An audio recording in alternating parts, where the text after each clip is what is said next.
கர்த்தராகிய இயேசு கிறிஸ்துவின் நாமத்திலே எங்களுடைய அன்பின் வாழ்த்துக்களை தெரிவித்துக் கொள்கிறோம்.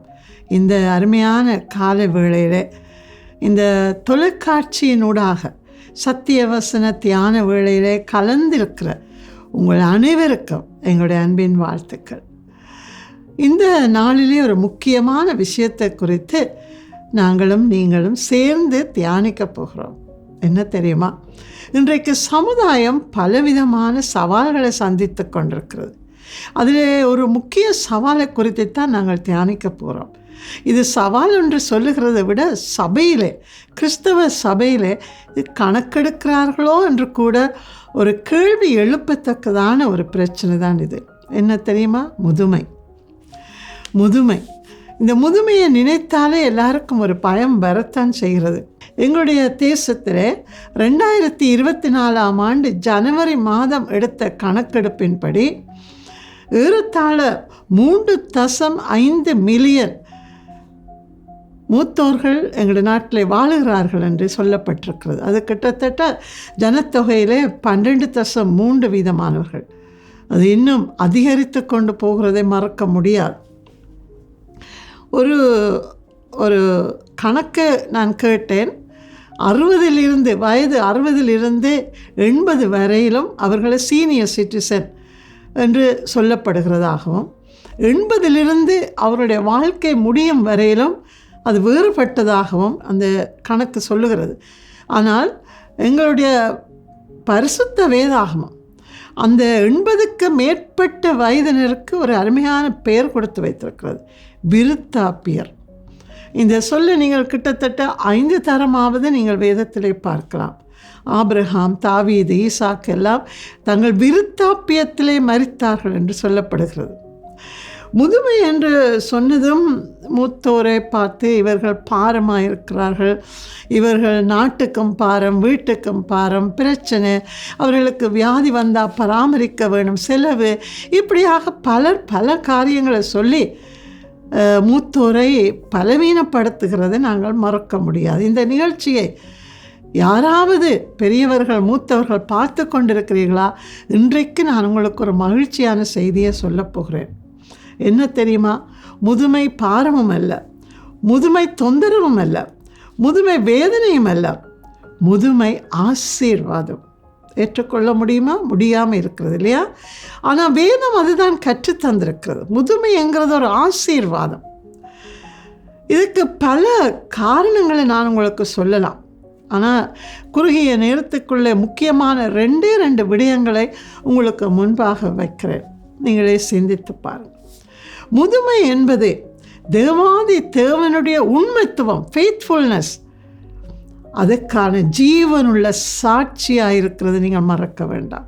இத்தனை வயசு காலம் வரையிலும் அவர் உங்களை வழிநடத்தி வந்தாரே. எத்தனை இன்னல்கள், எத்தனை துன்பங்கள், பசிகள் எவ்வளவோ கடந்து வந்த பொழுதும் அவர் உண்மைத்துவமாக இருந்தார் அல்லவா? தேவனுடைய உண்மைத்துவத்துக்கு சாட்சிகள் நீங்கள் தான், மூத்தோர் தான். எனக்கு அவர்களை முதியவர்கள் என்று சொல்ல விருப்பமில்லை, அவர்கள் மூத்தவர்கள். நீங்கள் வேதத்தில் பார்த்தீங்க என்று சொன்னால், ஆபிரகாமுக்கு முதல் குமாரன் பிறந்தது அவருடைய 100வது வயதிலே. வாக்கு கொடுக்கப்பட்ட குமாரன் 75வது வயதிலே வாக்கு பண்ணப்பட்ட குமாரன் பிறந்தது ஆபிரகாமுடைய 100வது வயதிலே. வாக்கு கர்த்தர் மாறினாரா? உண்மைத்துவமாக இருந்தார்.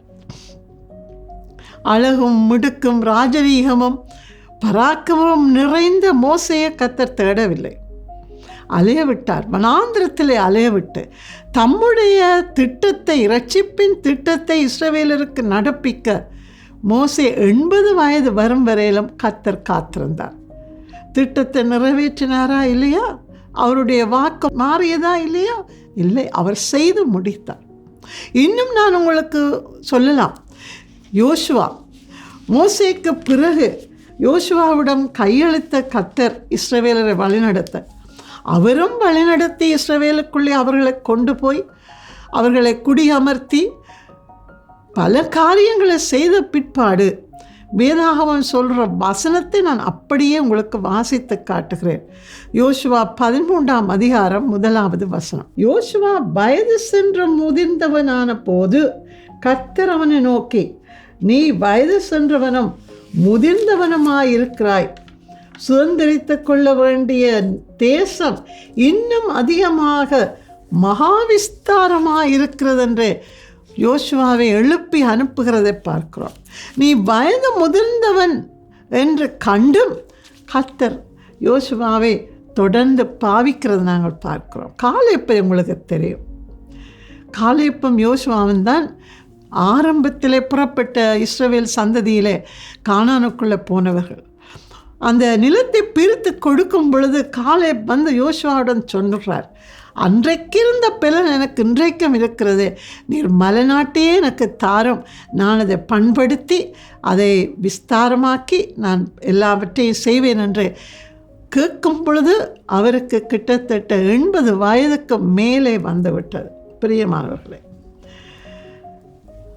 அன்று இருந்த பலன் எங்களுக்கு இன்றைக்கு இல்லாமல் இருக்கிறது மாதிரி எங்களுக்கு தெரியலாம். ஆனால் நாங்கள் பலன் குன்றி போகும் பொழுது தான் கர்த்தருடைய பலன் எங்களில் விளங்குகிறது. இதை குறித்து நாங்கள் மேலும் ஒரு தியானத்திலே நாங்கள் தியானிக்கலாம். இன்றைக்கு நான் உங்கள் மத்தியில் வைக்க விரும்புகிறது, பிரியமானவர்களே, இதை கேட்டுக்கொண்டிருக்கிற உங்களுடைய குடும்பத்திலே முதியவர்கள் இருக்கிறார்களா, மூத்தோர்கள் இருக்கிறார்களா? அவர்கள் உங்களுக்கு பாரமானவர்கள் அல்ல, ஆசீர்வாதத்தின் பாத்திரங்கள். இன்னும் ஒரு காரியத்தை சொல்லி முடிக்கிறேன். முதுமை என்பது இழப்பு இல்லை. பலத்தை இழந்து, வேலையை இழந்து, பணத்தை இழந்து, சுகத்தை இழந்து இல்லை. அப்படித்தான் உலகம் நினைக்கும், நீங்களும் நினைப்பீர்கள். ஆனால் முதுமை என்பது இள வயதினருக்கு ஒரு சாட்சிங்கிறத மறந்து விடாதீங்க. இள வயது பெற்றுக்கொள்ளும், முதிர் வயது கொடுக்கும். எது ஆசீர்வாதம்? இள வயதினருக்கு முதிர் வயதினர் ஒரு சாட்சியின் பாத்திரங்கள். உங்களுக்கு தெரியும், சாலோமோனுடைய மகன் ரெகோபியாம் அரசாட்சிக்கு வந்த பொழுது முதிர் வயதினருடைய அவர்களுடைய ஆலோசனை அவன் தள்ளிவிட்டு வாலிபர் சொன்னபடி நடந்ததினாலே சமஸ்த இஸ்ரவேல் ராஜ்யம் 2ஆய் கிழிந்து போனதென்றது நாங்கள் பார்க்கிறோம். முதிர் வயது என்பது ஞானம் நிறைந்த வயது. இள வயதினருக்கு அறிவு பெருகும், ஆனால் முதிர் வயதினருக்கு ஞானம் வரும். அது எப்படி வரும்? அனுபவத்தில் வரும். அதை இள வயதினர் தட்டி கழிக்கும் பொழுது அவர்களுடைய வாழ்வு மட்டுமல்ல, தேசம் மட்டுமல்ல, கிறிஸ்தவ திருச்சபைகளும் தடுமாறி நிற்கும் என்கிறதை மறுக்கவே முடியாது. அது மட்டுமல்ல, இன்னும் ஒரு வசனத்தை நான் உங்களுக்கு நீதிமொழிகளிலிருந்து வாசித்து காட்டுகிறேன். நீதிமொழிகள் புத்தகத்திலே சாலமோன் எழுதுகிறார், 20ஆம் அதிகாரம் 29ஆம் வசனத்திலே, முதிர் வயதானவர்களின் மகிமை அவர்களின் நரை. இன்றைக்கு நரைமயரை வெளியிலே காட்டவே மனுக்குலமே வெட்கப்படுகிறது.